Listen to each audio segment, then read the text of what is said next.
This back to school, hear your teen say something you never thought possible. Thanks, Ma. Come to your Boost store and take home iPhone 15 with its amazing camera and all-day battery for only $99.99. Perfect for back to school. Thanks, Ma. You won't get tired of hearing it. Visit your nearest Boost store.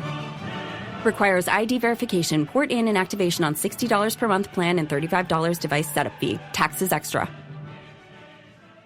I'm no tech genius, but I knew if I wanted my business to crush it, I needed a website now. Thankfully, Bluehost made it easy. I customized, optimized, and monetized everything exactly how I wanted with AI. In minutes, my site was up. I couldn't believe it. The search engine tools even helped me get more site visitors. Whatever your passion project is, you can set it up with Bluehost. With their 30-day money-back guarantee, what have you got to lose? Head to Bluehost.com to start now.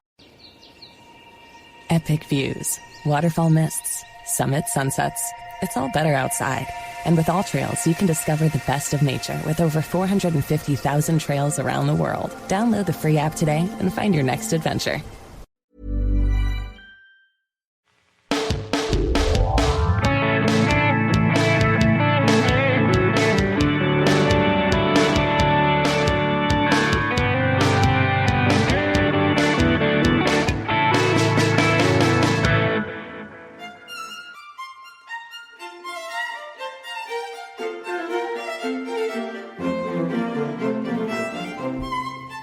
Hi, I'm Christy Schreiber, and we're here to discuss books that have changed the world and have changed us. And I'm Gary Schreiber, and this is the How to Love Lit podcast. Thank you for joining us. Today we're going to begin our series discussing a book many think of as children's literature. And in a sense, it really is. It's certainly considered the first young adult piece of literature in the American canon. It was written in 1868. Many call it a symbol of innocence, although I'm not sure that it's supposed to be a compliment or an insult. Regardless, it's one of those rare books that since it was first published, it's been commercially successful and never out of print. Louisa May Alcott's Little Women reinvents itself with every generation. In 1917, only 30 years after Louisa May Alcott's early death at the age of 55, it was adopted into a silent movie. It was turned into a talkie in 1933, starring none other than three-time Oscar winner Katharine Hepburn. It was again adapted in 1949. William Shatner, better known for his role in Star Trek, took a role as Professor Bear in the 1978 version. There have been TV versions, big screen versions, American versions, British versions. In 1994, it debuted again on the big screen with mega Hollywood icons Susan Sarandon, Christian Bale, Winona Ryder, Claire Danes, and Kirsten Dunst. And most recently in 2019, starring Timothée Chalamet, Meryl Streep, Emma Watson among its celebrity cast. In just about every decade, the story is redone for a new generation of girls.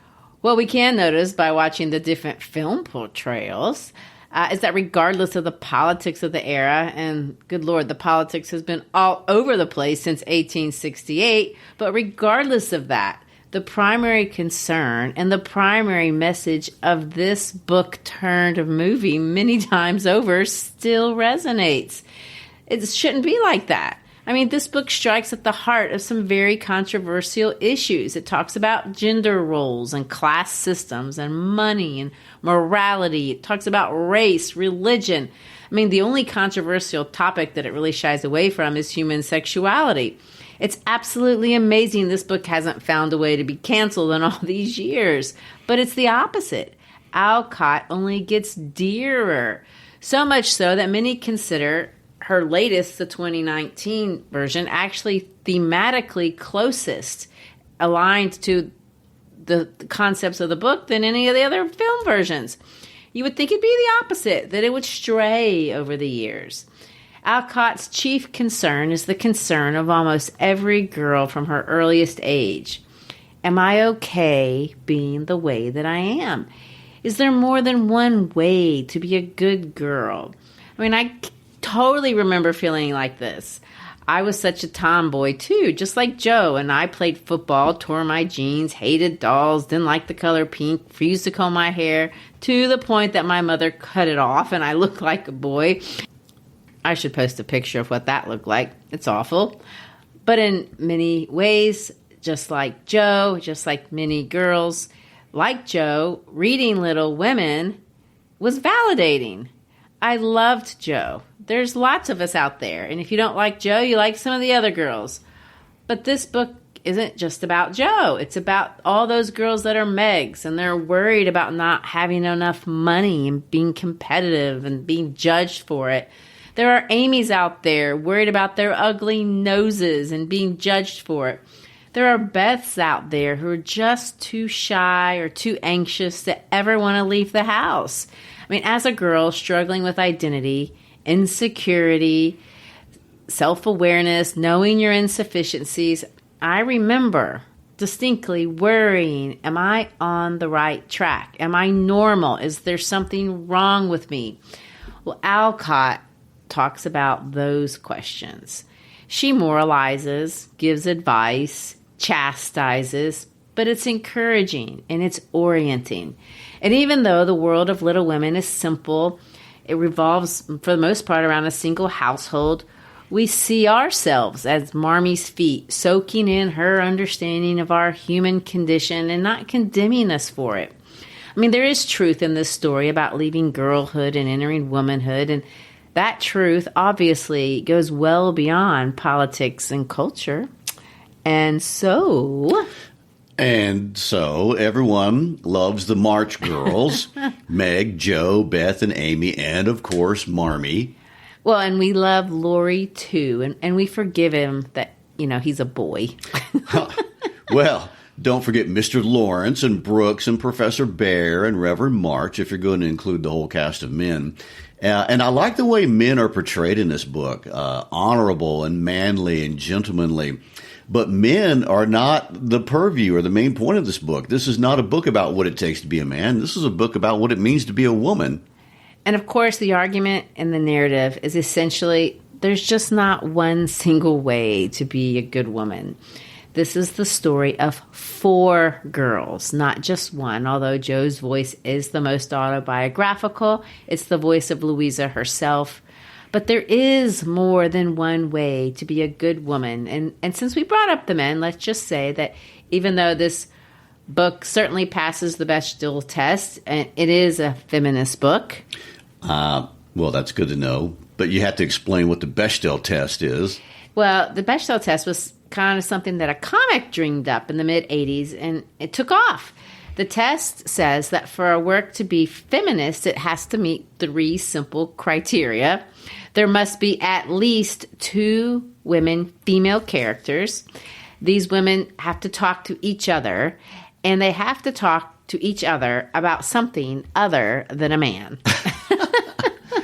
Well, in Little Women, we have that in the first chapter. That doesn't seem that hard of a test. Well, it doesn't, but you'd be surprised, how many movies, we'll just go with movies because we can think through those probably faster, fail that test. I mean, The Avengers does, the girl with the tattoo, the dragon tattoo, the entire Lord of the Rings series, and none of those passed the test.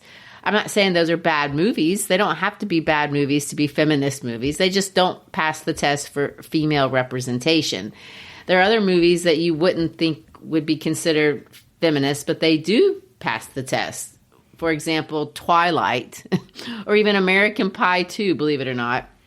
I'm not condemning or endorsing any movie or anything like that. There's certainly more than one way to categorize literature, but that is one that people often use.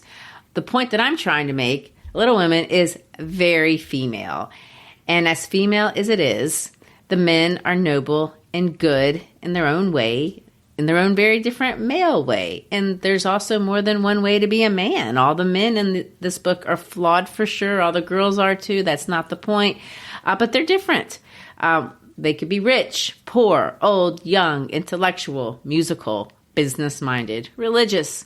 They're all different, but they're all good. Men are not dominant in the book because this book is about being a woman, not being a man. That would have to be a different book. This is a book about womanhood, And being a woman is hard, and it's hard not just because of culture. In Little Women, the conflict is not with other men, it's not with other women. The real enemy is the enemy within. And that idea Alcott got from her dad, the transcendental philosopher Bronson Alcott, who poured his life in many ways into his daughters. But let me touch on one more thing. As such, this book is absolutely 100%, no doubt, an American perspective. You cannot get away from its Americanness, and it's American in very two clear ways. First of all, the worldview is a Christian one. We see that from the very beginning.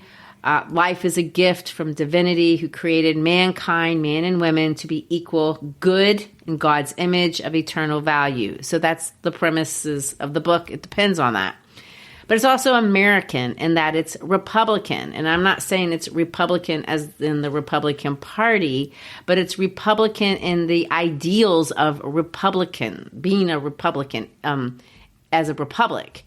Individualism, the value placed on the social contract where work is important, everybody does it. Honesty is an essential ingredient for a community to thrive together. And honest hard work is something that should be rewarded. So whatever your opinion is on those issues, know that those were Alcott's belief, and they're foundational for all the things that you're going to see in the story. This is an American book, and she answers those questions in very American ways. She answers them, though, through dialogue, through plot, by taking her own family, the place where they used to live, or they lived when she was writing the book, and she fictionalized their lives. In many ways, she idealizes her own life in order to make various points about answering these specific questions. You know, from a psychological perspective, that's really quite a premise for a book. She says, let me go back and revisit my life, thinking through what would happen if things had been different, or if I had made different choices, or if other people had made different choices. Could I have done life better? I think if any of us were honest, and obviously we think the same way, that's the whole point of hindsight. But in the context of Little Women, this is quite literally the question presented in text at the beginning of the story through the narrative of Pilgrim's Progress. Well, it's not really a book Alcott wanted to write or thought she was even capable of writing. She didn't think it was a book anyone would want to read. She had, at the time she wrote it, she'd already achieved moderate success, and she'd been writing thriller-type stories about all kinds of unsavory people. She was writing sensational things. But because that kind of writing wasn't very respectable, most of what she had written up to that point, she'd done anonymously. If Alcott could know how successful her book had actually become, I feel like no one would be more surprised than herself. The reason she even did it was because she really needed the money. Her editor, a man by the name of Mr. Thomas Niles, had noticed that there was a market for books for young girls. There'd been quite a few books that had been successful aimed at young men. He saw the opportunity. It was a market opportunity, but he needed a female writer. Alcott had written some things for him, so he asked her to do it. She refused because she really thought that she was too much of a tomboy to write a book for girls. She literally said, I want to quote her, "I never liked girls or knew many except my sisters, but our queer plays and experiences may prove interesting, though I doubt it." So she's reluctant, but she agreed to do it, especially when Niles sweetened the pot. He agreed that if she would, he would publish her father's book, which had no chance of getting published otherwise. So they kind of made this deal. A couple months later, she turned in a manuscript. Niles read it, it's not that great, but decided to give it to his niece and her friends to read, and lo and behold, they loved it.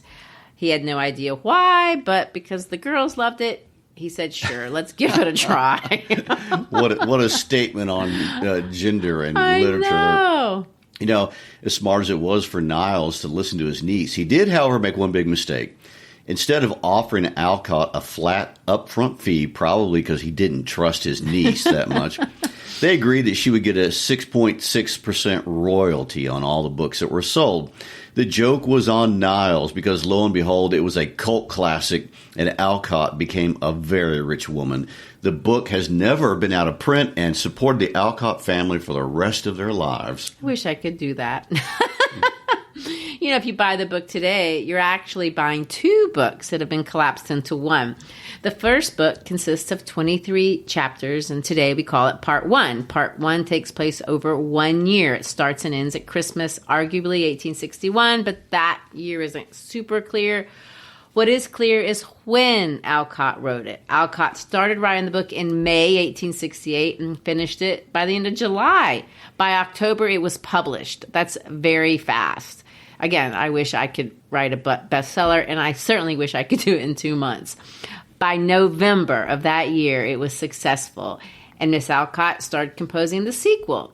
Today, that sequel is what we know of Part 2 of Little Women, but at the time, it was published under the title Good Wives. In Good Wives, Alcott picks up the retelling of the lives of the girls that she left off in Part 1. It starts with Meg's wedding and follows the girls over 3 years as they transform from teenagers into adults.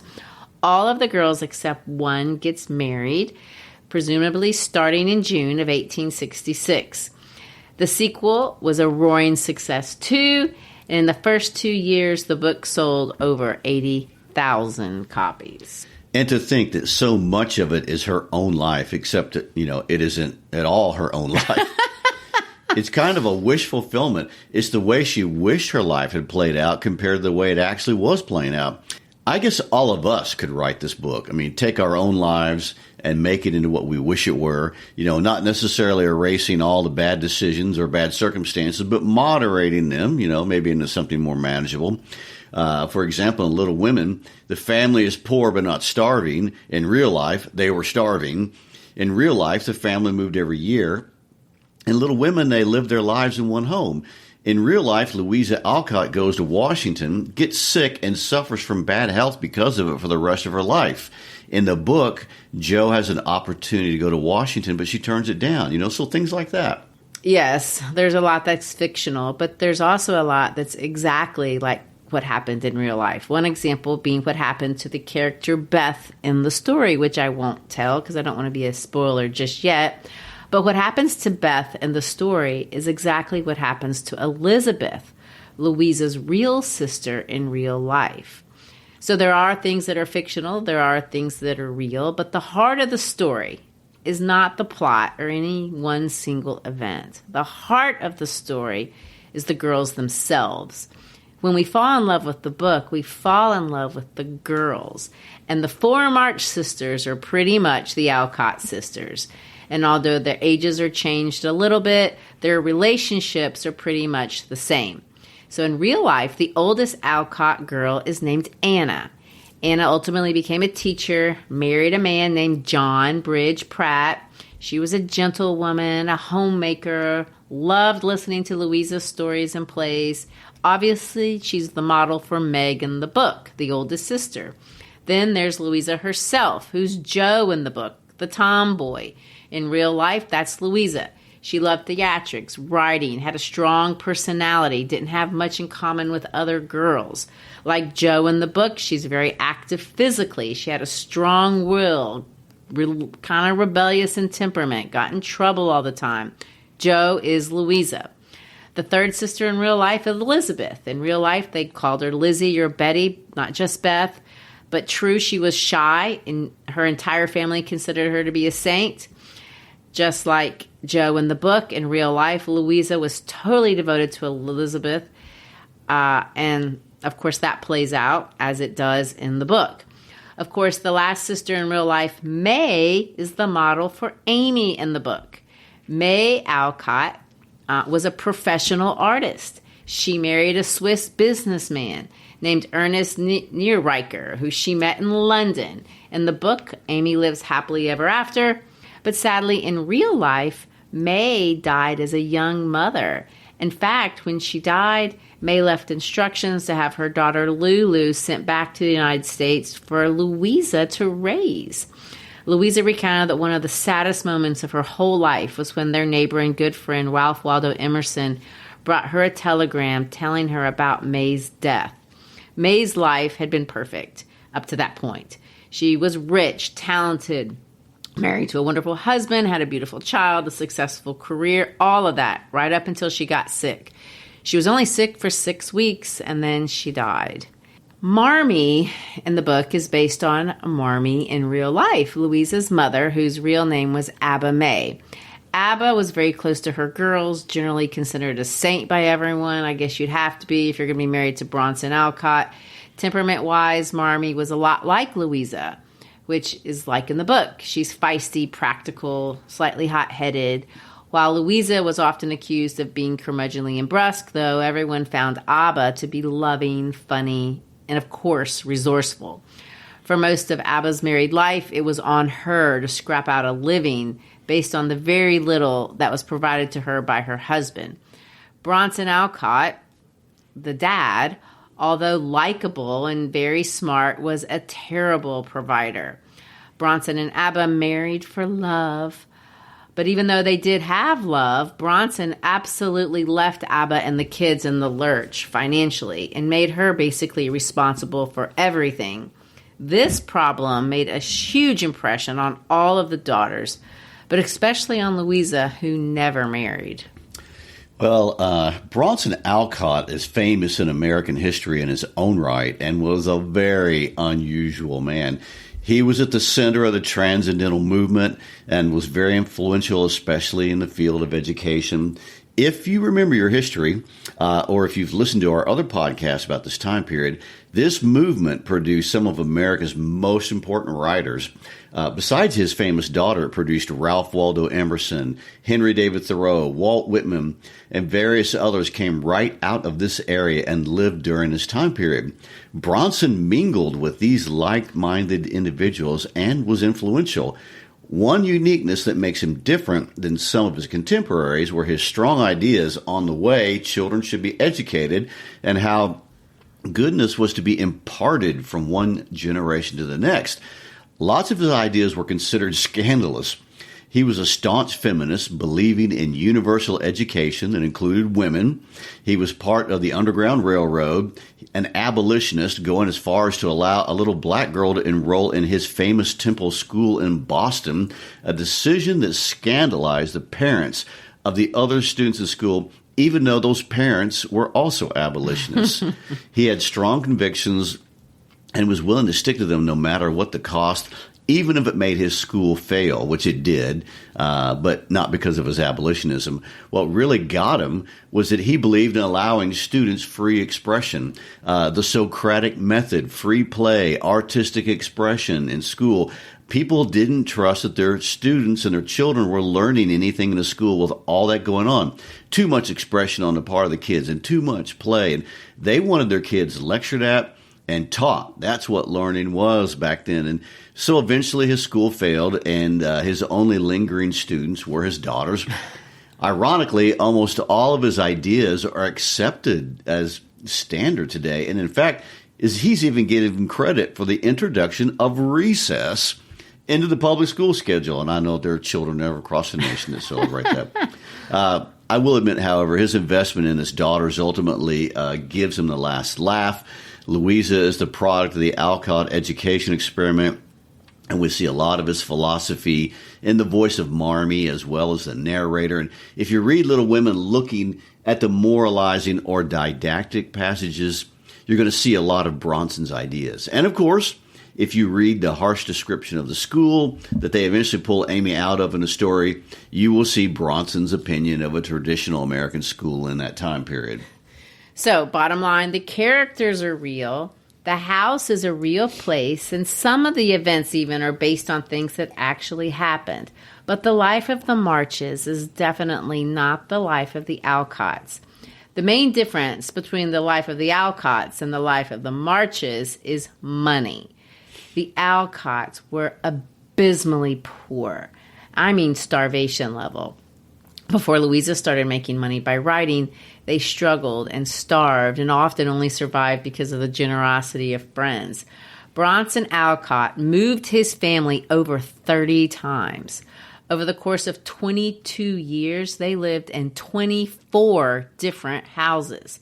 The absolute lowest point was Alcott's decision to help start a commune called Fruitlands. Now, that name is a total misnomer. It was a utopian community where everyone was going to share the wealth and share the work. And just like every other utopian experiment that depends on people sharing, this was a dismal failure.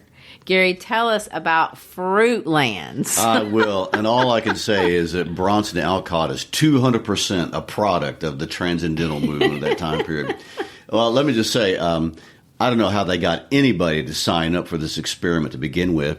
The ideals of the community failed to say out loud to us. First of all, the community believed in cold showers. That would knock me out right off the bat, and especially in New England. For those of you outside of the U.S., that's in the northeastern part of the United States, and it gets below 0 degrees regularly in that part of the country. But that's the least of the issues. They believed in abstaining from the use of any animal products. Bronson Alcott didn't believe that we had a right to them. This included, beyond the obvious, meat. They were not allowed eggs, fish, milk, butter, oil, and leather. They did not believe in alcohol or even tea, coffee, or cocoa. So no booze, no caffeine, no chocolate. Their diet was to consist of fruit, grain, and water. They could eat vegetables, but only those that grow up and not down. For example, potatoes were not allowed. Why is that? He was against root vegetables. Apparently, you disturb bugs in the soil when you pull up the roots. I don't know. Oh, and they could not even use manure as a fertilizer since that's an animal product. The results were awful and literally traumatic on Alcott's children. The children starved and were beyond any reasonable definition of miserable. In Louisa's diary from the time period she wrote this as a 10-year-old, she said this: "I am very unhappy," and we all cried. Anna and I cried in bed, and I prayed God to keep us all together. The girls were overworked and underfed, and if they had stayed there any longer, they might truly have died from malnutrition. Well, it failed, thankfully, and it ended, and they moved on to Concord. But Louisa and her dad shared a lot in common. Crazy enough, the first thing they shared in common was a birthday. They were both born on November 29. Another parallel in terms of life and death is Louisa died from a stroke 40 hours after her father passed away. So their lives were very complicated, but also very intertwined. And I guess a lot of father-daughter or parent-child relationships are like that. She defended and loved her father her entire life, but life with this man as your father could not be an easy one. He was hard on her. Here's one quote from a letter she wrote her dad while she was living in Boston. What do you think of this line, Gary? "Things go smoothly," she writes, "and I think I shall come out right and prove that though an Alcott, I can support myself." So do you think there was any passive-aggressive intention there? It sounds kind of sketch. That seems like a jab to me, and you can't really blame her. When it came to taking care of his family, the record seems clear that at the very least he was irresponsible. Lots of people see him as self-centered and apathetic towards his family, but honestly, I think the most generous answer was given by one of his biographers when he said this about Bronson, and I quote, "His peculiarity was not that he was an idealist, for all true Americans are that. It was rather that he was nothing else." So he was a man of deep convictions, and this was in spite of all evidence to the impracticality of his beliefs. For example, he believed in the goodness of man, man's ability and need to achieve human perfection by discipline. He believed we could train ourselves to be perfect men and women, and by doing this, we literally really could create a sort of heaven or perfect society on earth. That's somewhat of an oversimplification, but you can see this vision is just unworkable, and it didn't play out not in Fruitlands or any of his other ventures or really anywhere else in any of the transcendentalist communities. In spite of Bronson's harsh experimental way of life and his harsh way of raising his girls, it did pay off, because by 1869 and the publication of Part 2 of Little Women, his family was one of the most famous families in all of America, and many of his ideas would forever be filtered into the mainstream consciousness through his articulate daughter. Well, after the Fruitlands experiment, the Alcotts moved to this little town of Concord, Massachusetts. And if you listen to our episodes on Thoreau Emerson, you should be familiar with the town, Concord. It's small, right outside of Boston, and many famous writers are from there, Louisa May Alcott being one. It is there that Louisa situates her story. Louisa sets Little Women in a house that is a composite of two homes, one bought by her mother and the other one bought by her father. The setting of Little Women is Orchard House. That's the house her dad bought. When he bought it, it was already 200 years old and literally falling apart. But he thought he saw the potential that they could do something with it. It also came with 12 acres of land and 40 apple trees, hence the name Orchard House. I want to read a quote that a neighbor said about that house. Let's read that quote, Gary. The house of the Alcotts took my fancy greatly. When they bought the place, the house was so old that it was thrown into the bargain with the assumption that it was fit only for firewood. But Mr. Alcott has an architectural taste. He let every old rafter and beam stay in its place and added all the outbuildings to the rear. The result is a house full of queer nooks and corners and all manner of juttings in and out. The capable Alcott daughters painted and papered the interior themselves. Gradually, the artist's daughter filled all the nooks and corners with panels on which she painted birds or flowers. Over the open fireplaces, she painted mottos and ancient English characters. Owls blink at you and faces peep from the most unexpected places. The whole leaves a general impression of harmony. Which is lovely. And what they did to that house is kind of a reminder of the kind of family that they had become. Committed to beauty, committed to being resourceful, and certainly unified.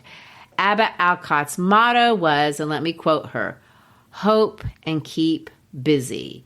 And that's what they did. And I like her motto, even if it was kind of born out of necessity. But even though Mr. Alcott never made enough money to support his family, he wasn't actually lazy. He did mental work, but he didn't shy away from physical labor, even though sometimes that meant just cutting up firewood for neighbors. Bronson was cursed with this unrealistic idealism that kept him doing things that weren't going to pay, like starting schools that would fail or writing books that wouldn't sell. And even though he could never earn money, he did actually earn the respect of this vibrant intellectual community of Concord. And if you go to his home today, you can visit it. Orchard House is still entirely preserved the way they built it, with almost all of the original furnishings, thanks to preservation societies that have basically been in place ever since Louisa wrote the book. Most of the events that she describes, although are set in Orchard House, didn't happen in the place where she wrote the book. They happened at this other house, the one that her mother bought, right after that Fruitlands experiment when the girls were little. Abba had inherited a little money, and she wanted a stable home. Her brothers helped her purchase the home and protect it from all of Bronson's debts by keeping his name totally off of it. At that point in his life, he didn't even want to own property because he didn't believe anyone could own part of the earth. Those are kind of his words. They lived in the house that the mom bought for 3 years during some of those formative years. Louisa later confessed that that house was also part of the Underground Railroad, and they even had some fugitive slaves that were there during the period that they were there, although Little Women mentions nothing in that. Eventually, Nathaniel Hawthorne, the man who wrote The Scarlet Letter, bought that house from the Alcotts, and they moved after a stint in Boston into the other house that today we call the Orchard House.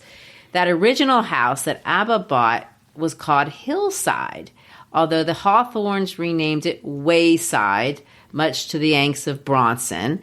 And if you go to Concord, you can see the Orchard House, but then you can drive up the road and see the Wayside House, and you can visit both of them, which is kind of cool.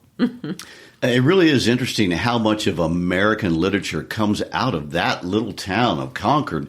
You know, most history students would associate it with the Revolutionary War because it was the site of the first battle of the Revolutionary War, literally in the backyard of these houses. I know. And if it weren't for the Transcendentalists, that's really what we would think of the town being. I mean, there's only 20,000 residents, and that's today. I would basically just be a memorial to the war.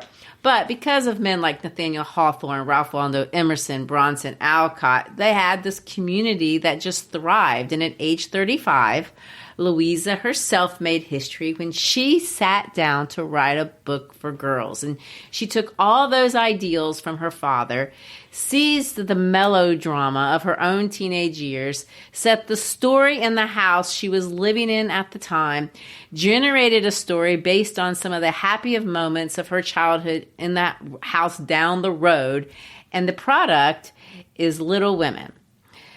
The setting of the book, it's in the 1860s. Now, people argue about what the exact year the story is set in because some of the years don't match up. Amy had written a year in her diary. Amy's one of the characters in the book, but it doesn't match the period of the Civil War. So people wonder if it's deliberately a misnumber or if that's the number. It doesn't matter. Regardless of that exact year, we know from the first page of the book that it is during the Civil War. The March Father is away as a chaplain in the Civil War, and there they are, in theory, going without Christmas and solidarity with all the men who are at the front. So, Gary, if the book was published in 1868, and we know that it was, that's only 3 years, right, after the end of the Civil War.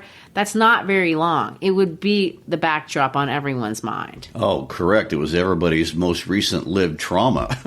And the Civil War, although it was fought far from Concord, Massachusetts, it affected everyone.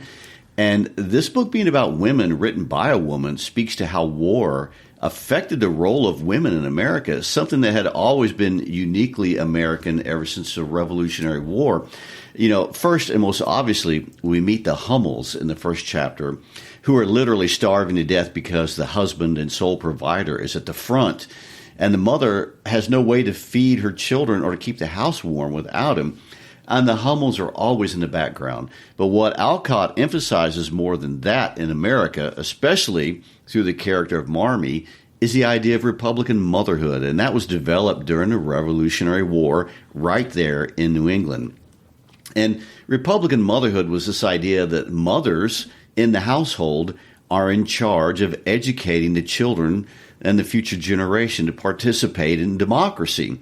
And of course, this played out mainly as a role in educating sons to become future voters.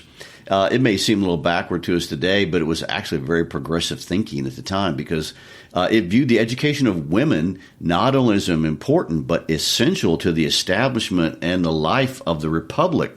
It's the idea that women needed to be educated, even wealthy women. Women were not just adornments for men. I mean, up to the American Revolution, young girls, like in many other parts of the world, did not receive much education.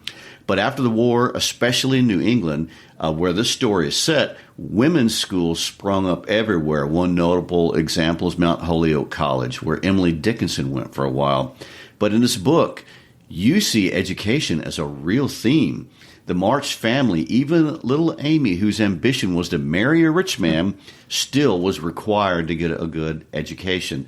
And of course, as we know from any war, when men go to war, women must act far outside traditional female roles. And you don't win a war with just half the population. In other words, it's the men with the guns that are fighting, but women are carrying on back home taking care of things. And Americans in every major conflict have had invaluable contributions from both men and women, both in the military, in communities, in the supply chain. The Civil War was the clearest example of this. And women in the North during the Civil War became full-time farmers and shopkeepers and heads of households. They wrote in local newspapers, they signed petitions, they raised their political voices, they protested, they served as spies. They worked in hospitals. Some even secretly joined the army on the front lines. And we see Jo in this book wishing that she could do exactly just that. Literally hundreds of thousands of women, even though they legally could not own a bank account, were managing their family's finances. Women were picking up guns and defending their homes and sisters against rogue soldiers with poor intents. In fact, historian James McPherson has said that the Civil War affected the female half of the population as profoundly as the male half. And so it's not far-fetched or even surprising that a book about life in the North set during the Civil War would have little mention of men and would emphasize the education and industry of women. And so we begin, and I'll just read from the beginning of the book. "Christmas won't be Christmas without any presents," grumbled Jo, lying on the rug. "It's so dreadful to be poor," sighed Meg, looking down at her old dress. "I don't think it's fair for some girls to have lots of pretty things and other girls nothing at all," added little Amy with an injured sniff. "We've got father and mother and each other anyway," said Beth contentedly from her corner. The four faces on which the firelight shone brightened at the cheerful words, but darkened again as Jo said sadly, "We haven't got father and shall not have him for a long time." She didn't say perhaps never, but each silently added it to their thinking of father, far away where the fighting was. So there you see it. Girls during the Civil War. Our story is set beginning with Christmas in the early 1860s. The Civil War is the backdrop. Father is away, not as a soldier, but as a chaplain. He's too old to fight, is what the story says. But this isn't a war story. At least it's not a traditional war story. There's no fighting between the Yankees and the rebels. The Civil War that concerns little women is the Civil War that each of us face within ourselves. It's metaphorical, and that's the backdrop of the story. We all wage a war we have to master. We have to master our own demons, our own temperaments, our own vices, which, of course, according to Jo, is so much harder. At one point, she compares the two wars, saying this for Jo, that keeping her temper at home was a much harder task than facing a rebel or two down south. Ooh, that is some kind of temper. Wow. And Jo is that difficult middle child. Throughout the entire book, she expresses how difficult it can be for any one of us to do it, but especially those of us who are strong-willed, how hard it is to manage our own temptations, our mean streaks, manage our tongues and our impulses. And the theme of the book is obviously stated in the first two chapters, Plain Pilgrims and a Merry Christmas. There is a war inside everyone's heart, and it's on us to win it. It's a biblical metaphor, but Bronson, and through Bronson, his daughter Louisa, got it from a famous book that influenced them, and the title of that book was Pilgrim's Progress. It was a very popular book in New England during that time period. The premise of that book is that life is a journey, and if you do it right, you can arrive at a heavenly state or in a celestial city, as they call it in the book.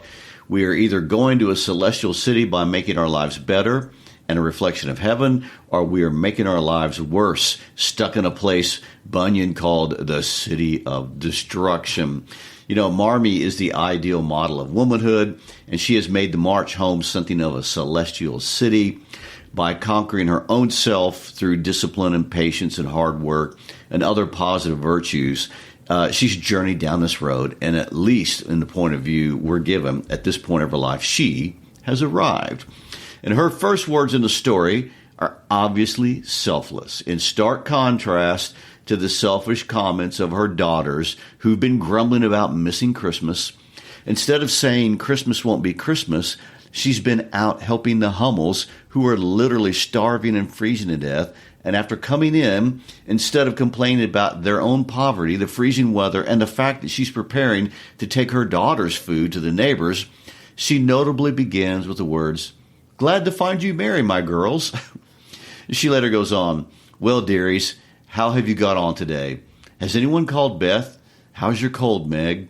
Jo, you look tired to death. Come kiss me, baby." And of course, finally she talks to the girls to give up their food to a family that's far more unfortunate than they are. And so here we are. Life is a civil war. You're on this pilgrimage. You're on this journey. When she talks about the girls being pilgrims, which is what Marmee calls life, Alcott means people are living out their lives. I mean, it's a metaphor representing our lives. In chapter 2, on Christmas morning, all the girls wake up and they find a copy of Pilgrim's Progress under their pillow. Alcott's entire book is based on the girls trying to live out their lives like the characters in this book that was actually not written in the 1800s, but was written in 1678 by a man named John Bunyan. Again, the title of his book is called Pilgrim's Progress. And it was very popular in New England. In fact, it was only one of 7 books outside the Bible, almanacs, and reference manuals to sell more than 1,000 copies in America by 1690. Now that is a long, long time ago, way before Alcott's day. But for people who were Christians trying to live good lives in a new world, it was very inspirational. And the book remained popular in America for hundreds of years, well beyond Bunyan's death. Well beyond Alcott's. I mean, I had to read it in high school, and I came along way after her. Even though it's not required reading in most schools today, during Alcott's life, everyone would have read Pilgrim's Progress, and most literate people had their own copy. In fact, even Huck Finn, the famous character created by Mark Twain, who was not much on school and even dropped out, even he claimed that he had read Pilgrim's Progress. So kids read it because in America the book was used to help children understand right and wrong, because that's what the entire story is about. It's about learning to make a successful journey through life. Well, in the Pilgrim's Progress, it's about a boy named Christian. He goes on a journey. But the second part of Pilgrim's Progress is about his wife named Christiana, and she goes on a journey. In both parts, they're going on this pilgrimage from the city of destruction to the celestial city. And they're literally walking. And as they do, they encounter all kinds of problems, go through these places. Like at one point, Christian sinks in a swamp called the Slough of Despair. He gets guidance from an interpreter's house. He goes through a valley of the shadow of death, and his companion Faithful is martyred in a place called Vanity Fair. I mean, basically it's an adventure story, even though it's an allegory. And in Alcott's day, where the kids were so used to getting all their moralizing from sermons, it was way more fun to read. And so this is kind of Alcott's plan. When she sat down to write the story for children, she took the real story, Pilgrim's Progress, a story that she loved, but instead of making it fantasy with adventures like Shrek or Bilbo or something fantastical like that, she makes it realistic. After she became famous, somebody wrote her and asked her advice on how to write a story. Listen to what she wrote, and this is in a letter years later. We write in the form of a child's story and let their impressions, words, and the adventures be the main theme. Give them names and let them talk as yours did. Imagine that you're telling it to children and the right words will come out. And that's what she does. The March Girls have realistic adventures that parallel the same temptations that Bunyan was talking about in Pilgrim's Progress, but these temptations and these adventures are all about regular, realistic teenage life. How do you deal with jealousy, meanness, and selfishness? I'm not talking about jealousy, meanness, and selfishness in others, although that happens some, but it's about those things in yourself. It's not that we're bad people. We're not. We're good people. The Marches are good people, but that doesn't mean there's not a civil war in all of our hearts. And she tries to make this war obvious. Marmee instructs her daughters through the famous book. She even, some of the book titles come straight from Pilgrim's Progress. Meg goes to Vanity Fair. That's a place in Pilgrim's Progress. But in Little Women, Meg goes to a party, not an actual Vanity Fair. Amy suffers her own valley of humiliation. That's a place in Pilgrim's Progress. But in Little Women, the valley of humiliation is the schoolhouse. Alcott makes Little Women a little Pilgrim's Progress set during this Civil War era, because fighting a civil war is hard. And for 15-year-old Jo, at least, Physical war, where one actually dies on the battlefield, might be an easier burden than trying to keep your temper in check when your sister burns your manuscript or your aunt makes you read to her every day until you're bored out of your mind. I mean, I understand Joe's frustration. I'm a lot like Joe. Lots of us are. We feel the struggle to be good, and sometimes it's overwhelming. But let's read how Marmee describes this inner battle between good and evil to her girls. Mrs. Marsh broke the silence that followed Joe's words by saying in her cheery voice, "Do you remember how you used to play Pilgrim's Progress when you were little things? Nothing delighted you more than to have me tie my piece bags on your backs for burdens, give you hats and sticks and rolls of paper, and let you travel through the house from the cellar, which was the city of destruction, up to the housetop, where you had all the lovely things you could collect to make a celestial city. What fun it was, especially going by the lions, fighting Apollyon, and passing through the valley where the hobgoblins were," said Joe. "I liked the place where the bundles fell off and tumbled down the stairs," said Meg. "My favorite part was when we came out on the flat roof where our flowers and arbors and pretty things were, and all stood and sung for the joy up there in the sunshine. I don't remember much about it, except that I was afraid of the cellar and the dark entry and always liked the cake and milk we had up at the top. If I wasn't too old for such things, I'd rather like to play it over again," said Amy, who began to talk of renouncing childish things at the mature age of 12. "We are never too old for this, my dear, because it is a play we are playing all the time in one way or another. Our burdens are here, our road is before us, and the longing for goodness and happiness is the guide that leads us through many troubles and mistakes to the peace which is the celestial city. Now, my little pilgrims, suppose you begin again, not in play, but in earnest, and see how far on you can get before your father comes home." And so they're off. All of them are very aware of what they consider to be the terrifying, perhaps even crippling flaws. Meg thinks of herself as being too vain. She's too interested in pretty things. She's too interested in her own looks. She also hates to work. Joe considers herself too wild and rough, undutiful, rebellious. She has a temper. Amy literally calls herself a selfish pig. And Beth confesses to being afraid of people and envious of girls with fine pianos. Marmee considers these bundles that they're carrying as if their lives were a journey and they were carrying a literal bundle on their back. The goal is to get rid of the bundle and have an easier journey through life.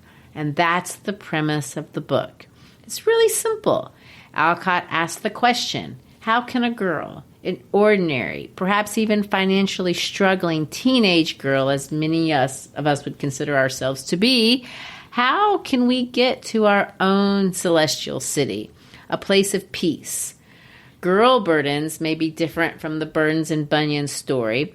Alcott's pilgrims struggle with things that we struggle with: money, parties, boys, other girls, instead of hobgoblins or Beelzebub or a doubting castle. But the parallel is there, because just like Christian and Christiana in Pilgrim's Progress, we are all walking down this road of life carrying our own bundles. The premise of Little Women is that in spite of our bundles, our problems, our difficulties, we are all ordinary, all out there trying to do our best on this road. And part one is the story of these 4 girls tracking through this journey over 1 year, theoretically, hopefully, 1861, in Concord, New Hampshire, USA. It will start on Christmas, and then it will end, part one will, the following Christmas. And this book that has been regarded as simplistic has such deep philosophical underpinnings. And next episode, we're going to discuss how well those girls do. So we hope you listen in. Thank you for listening. I hope you've enjoyed the episode. If you have, please don't forget to share this episode with a friend via text or social media or email. You are always welcome to reach out to us via email, social media, on our website, which is howtolovelitpodcast.com. It's when you share that we grow. And by helping us grow, you help us in our mission to make reading great literature accessible and enjoyable for as many people as possible. Peace out.